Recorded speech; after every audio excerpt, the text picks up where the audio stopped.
Muy buenos días a todos, bienvenidos a un nuevo vídeo en el rincón de la meteorología en este canal de YouTube, en el que como siempre vamos a analizar los modelos de predicción y otras muchas cuestiones que os voy a sacar a la palestra y que espero que os gusten. Quería comenzar destacando las grandes nevadas que, como comentaba ayer, debido al posicionamiento de la Dana, esta Dana que ya está de presión aislada en niveles altos, está frente a las costas de Marruecos. Ayer estaba un poquito más al norte, entre Azores y la península ibérica, frente a la costa suroccidental de Portugal. Quería destacar las grandes nevadas que se están registrando y se van a registrar en la zona del Atlas, la cordillera del Atlas en Marruecos. Como podéis ver en la leyenda, nevadas entre 50 y 100 centímetros en toda la cordillera, en amplias zonas de la cordillera, que cabe recordar tiene zonas que superan los 4.000 metros de altitud. Cuantiosas precipitaciones también en forma de lluvia en amplias zonas de Marruecos. Y es que el posicionamiento de la Dana es muy bueno es muy bueno para toda esta zona. Habiendo destacado esto en la página de snowforecast.com, que a mí me gusta mucho mirarlo, indica los acumulados de nieve que se pueden registrar tanto a nivel peninsular en la península ibérica como en otros muchos puntos del mundo. Podéis seleccionar en este desplegable diferentes países y diferentes zonas. Vale, a mí me gusta mucho mirarlo y es una página que vuelca directamente los datos del modelo americano Global Forecast System GFS, ¿vale? Los vuelca y saca sus mapas con acumulados de nieve. Importantes nevadas en Marruecos, la verdad es que impresionante. Volviendo a casa, quería destacar eso en primera instancia porque me parece realmente importante. Una vez habiendo analizado los modelos esta mañana, la salida de la mañana tanto del GFS como del modelo americano, y también sacaremos a la palestra hoy el GEM, el canadiense, el modelo GEM. Creo que llegado a este punto en el que hay tanta variabilidad, en el que hay tanto dinamismo atmosférico, en el cual no hay dos salidas iguales, creo que es importante mirar los posibles escenarios que marcan los modelos en sus diagramas. ¿Vale? Son situaciones muy complejas. El calentamiento súbito estratosférico está dificultando toda la modelización de los principales modelos y está complicando la cosa. Es decir, toca mirar ensembles para ver por dónde pueden ir los tiros y para ver cuál puede ser el devenir de la situación. En este caso he seleccionado las coordenadas de Burgos, una ciudad española que está evidentemente al norte, en el norte peninsular. 42,5 norte, 3,5 oeste, ¿vale? Latitud y longitud. Es un diagrama a 850 hectopascales, que en la vertical muestra la temperatura, en la horizontal muestra la cronología desde el 16 de febrero hasta el 4 de marzo. Y es importante mirar ensembles y os voy a contar por qué. Porque en este caso todos los ensembles, en este caso la línea principal, la salida principal del modelo coge unas condiciones, toma unas condiciones iniciales, unas condiciones atmosféricas iniciales. Y los diferentes ensembles, los diferentes escenarios, realizan una modificación de esas condiciones atmosféricas iniciales. Ya puede ser en relación a la temperatura, a la presión y otras muchas variables complejísimas que toman los modelos. Al realizar esa modificación de las condiciones iniciales, tenemos como resultado este diagrama, con una salida principal, que es la que tenemos en el modelo, la que muestra el GFS en sus paneles, que es esta línea verde, una salida también de control, que suele ser bastante similar a la salida principal en la que las condiciones no se modifican en demasía. Y luego hay otros escenarios que son los que quedan aquí reflejados realizando una modificación que realiza el modelo y en el que obtenemos todo esto como resultado. ¿Qué es lo que vemos en el diagrama? Pues es bastante elocuente que hay muchos escenarios que barajan la posibilidad que a partir del día 22 de febrero hay un descenso térmico bastante importante y hay bastante unanimidad. Es decir, hay algunas líneas que tiran para arriba, la isoterma 850, pero otros muchos escenarios muestran la posibilidad real de que haya una descarga fría sobre la península. O sea, no es descabellado. A pesar de todo el dinamismo que hay, la posibilidad es real. Llegando a isotermas -5, como puede observarse, rozando alguna a la -10. Bueno, una situación de entidad, por llamarlo de alguna forma.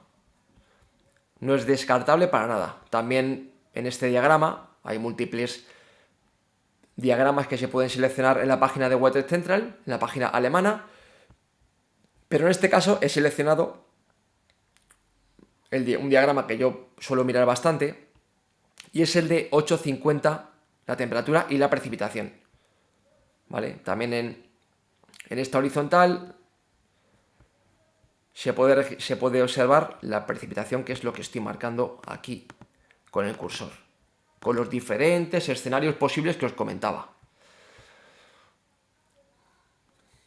Toca mirar y toca evaluar próximas salidas, pero parece que el descenso térmico es claro y que una descarga fría de mayor o de menor entidad sobre la península es posible y es viable. Es lo único que tenemos meridianamente o más o menos claro. Luego ya la entidad y los pequeños detalles, la entidad de esa o la importancia de ese descenso desde latitudes septentrionales, pues está por ver.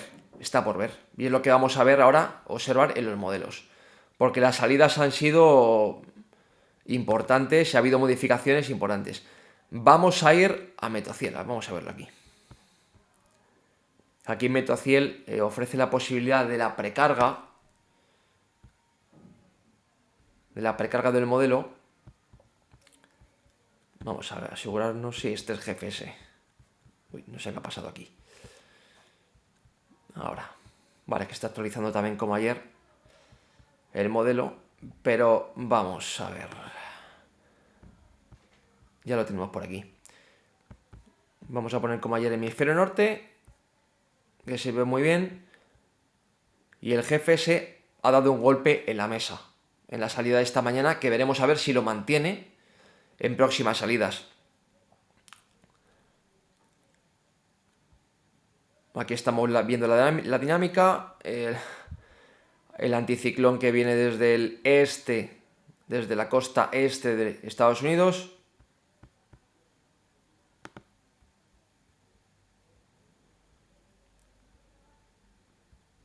Cómo asciende. Ayer también veíamos ese ascenso. El vórtice sigue muy robusto. Se ve cierta debilidad puntualmente. Cierta debilidad en el vórtice, pero vuelve a regenerarse. Y al tener esa fortaleza del vórtice, se elonga el anticiclón que tenemos en Azores, dirección noreste. Es decir, elongación, posicionamiento de este anticiclón que estoy marcando aquí. Dirección oeste, suroeste a noreste. Es decir, el anticiclón se le ve con ganas de ascender hacia el norte. Como hacia el norte tiene todavía ese geopotencial tan importantísimo, intuye el modelo una vía de escape dirección países bálticos. Es decir, dirección a países bálticos. Dirección noreste. Dirección al norte de Europa. Y poniendo el segundo panel, lo voy a precargar.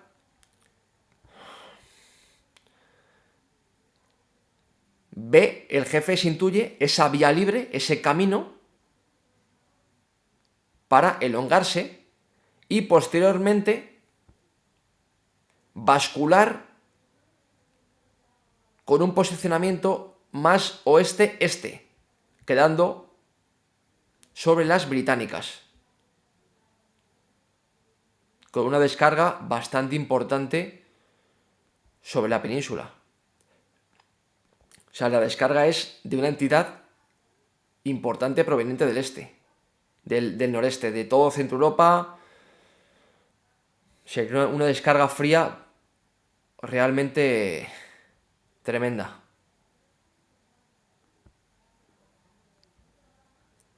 Pero bueno, de momento es a muy largo plazo y es una posibilidad que marca el modelo. Lo que queda claro, que de momento imposibilitado para tirar hacia el norte, se sigue sin modelizar la burbuja cálida en el polo, se sigue sin modelizar un anticiclón groenlandés en Groenlandia o en las zonas de los países bálticos, de los países bálticos, pero sí que ve una especie de pasillo, una vía libre, en la zona de Gran Bretaña e inmediaciones.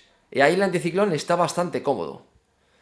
Veremos a ver cómo modeliza el americano en las próximas salidas. Vamos a ver el centroeuropeo.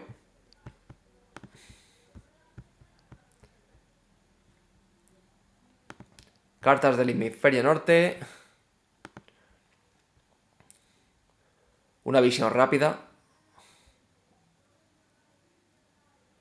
El europeo muestra también un anticiclón, pero ese anticiclón ya se ve a 120 horas vista, surge mucho más al oeste. Es decir, ese anticiclón que marcaba el modelo americano en una zona mucho más oriental, ascendiendo, como os comentaba, elongándose desde el suroeste hacia el noreste, el europeo, sin embargo, el centroeuropeo lo ve frente a Terranova, al este de Terranova. Y claro, al verlo tan al oeste, pues la descarga va mucho más al oeste, en la península. Se produce una descarga con ese posicionamiento que tiene el anticiclón, descarga evidentemente por su flanco oeste, por el flanco este del anticiclón, llegando hasta la península, pero bastante desgajado. Es decir, la situación, el descenso de esta baja que se origina en Islandia, que posteriormente desciende por Reino Unido, a posteriori se desgaja y no hay una canalización demasiado buena para que llegue esa descarga fría hasta la península. Yo he hecho en falta, en este caso, en los modelos, dorsales en altura, dorsales cálidas en altura que acompañan al anticiclón. Esa dorsal cálida en altura que suele acompañar a los anticiclones aporta muchísima robustez y son muy necesarias para que las descargas surtan efecto y sean realmente de gran entidad. Estas bajas tampoco es que sean muy importantes, las que se originan, en este caso, este germen de baja que se origina en Islandia, no son bajas realmente importantes, falta quizá algo de presión y llegan muy desgajadas, diluyéndose prácticamente cuando llegan a la península, en ese descenso norte-sur. Es otra posibilidad más. El anticiclón con el europeo se diluye. Si lo podéis ver, pasa de 1035 de presión, de 1035 milibares a 1025, se queda en 1020 en las Azores y se diluye por completo prácticamente. Es decir, las diferencias son importantísimas en los modelos entre los dos grandes, el americano y el europeo, pero lo importante es que los dos de momento marcan esa tendencia. Marcan esa tendencia y es realmente importante. Y como os comentaba, hoy os voy a enseñar otro modelo que es el canadiense, el GEM, que bueno, es un modelo que hay que tener en cuenta, como todos, pero que bueno, suele ser un poquito más fallón, aunque últimamente están poco acertados en general. Y es que la atmósfera cada día es más compleja. Voy a poner hemisferio norte, que se ve como siempre mejor. Aquí tenemos el modelo americano, el modelo canadiense, perdón, en la última salida que ha sido esta madrugada. En este caso, más similar es algo, para mí es bastante más parecido al europeo. Es de decir que el modelo GEM y el modelo europeo suelen sacar salidas bastante similares. Yo que llevo, como otras muchas personas que seguimos este mundo, tantos y tantos años analizando la modelística, pues desde que éramos prácticamente niños, ¿no? Desde que Goethe Central sacó a la palestra todos sus mapas en sus orígenes, pues llevo observando de hace un tiempo que el GEM saca salidas similares, como os comentaba, al europeo. No sé si las variables eran similares, si las condiciones iniciales eran similares, pero me llama poderosamente la atención. Y volviendo a la salida de esta madrugada, esta mañana, vemos que es algo más similar al centroeuropeo, descarga también norte-sur, pero el anticiclón es más robusto. Es decir, aquí marca 1040 de presión. Y lo que es importante, vislumbra un anticiclón groenlandés, que es el que señalo aquí. Un anticiclón en Groenlandia, de 1035 de presión, que permite una efímera fusión entre este anticiclón azoriano y el groenlandés. Y esa mínima fusión, aunque luego se diluye este anticiclón de Groenlandia, ya ha permitido la elongación sur-norte del azoriano y permite el descenso de esta baja polar, que es bastante más poderosa y bastante más importante que lo que marcaba el centro europeo, que era una baja con una presión bastante menor, con un geopotencial bastante menor y que llegaba bastante diluida, bastante débil hasta la península. ¿Vale? Aún así, el anticiclón no tiene vía de escape, no se puede elongar demasiado hacia el norte. Fijaos qué geopotenciales tan tremendos hay y el vórtice sigue siendo importante. Pero sí que llega una descarga fría hasta la península. Aunque el anticiclón, al no tener vía de escape, se queda agazapado en las Azores. Pero sí que habría una descarga fría que aportaría nevadas importantes en amplias zonas de la península. Pero bueno, eso está por ver. Y bueno, ayer también os mostraba, una vez que hemos visto el GFS europeo y GEM, el canadiense, actualización de la NAO, del North Atlantic Oscillation, y ya hay más líneas que tiran para abajo. Ayer os comentaba que bueno, había alguna línea que marcaba una nao negativa, ya hay más líneas que marcan esa nao negativa y la posibilidad de que sobre Islandia haya altas presiones, que es clave, es muy importante para que llegue inestabilidad, lleguen descargas frías, lleguen bajas hasta la península. Así que bueno, ese es el resumen. Este es el análisis, seguiremos las siguientes salidas, seguiremos estudiándolas. Y bueno, el panorama está bastante interesante. Muy dinámico todo. Muy dinámico todo. Y a mí, si queréis alguna opinión, si queréis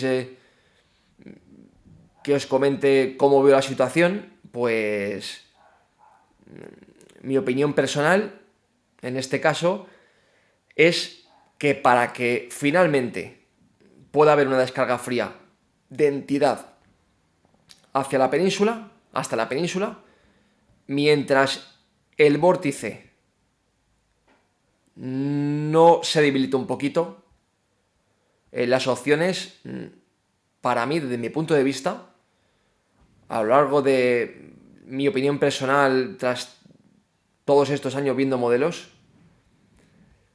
es que la situación se complica. Mientras este vórtice, mientras todo este eje potencial que está en el polo no se debilite y no surja alguna burbuja cálida o algún anticiclón groenlandés que permita el ascenso del azoriano, que parece claro que va a existir. Un anticiclón en el Atlántico que parece claro que va a existir. Necesario un debilitamiento del polo, de ese eje potenciales y de ese vórtice tan brutal. El calentamiento ha acontecido y esto puede dar muchísimas vueltas. Y la modelización va a seguir cambiando. Solamente puedo decir eso, que es necesario, de mi punto de vista, que esto se debilite en parte. Que el anticiclón puede elongarse y puede encontrar una vía de escape hacia los países bálticos, hacia el norte de Europa, posiblemente, existiendo también ese vórtice y ese eje potencial tan brutal que tenemos actualmente en el norte, en toda la zona del polo. Cabe esa posibilidad, pero de mi punto de vista necesario esa premisa y ese ingrediente que os comentaba.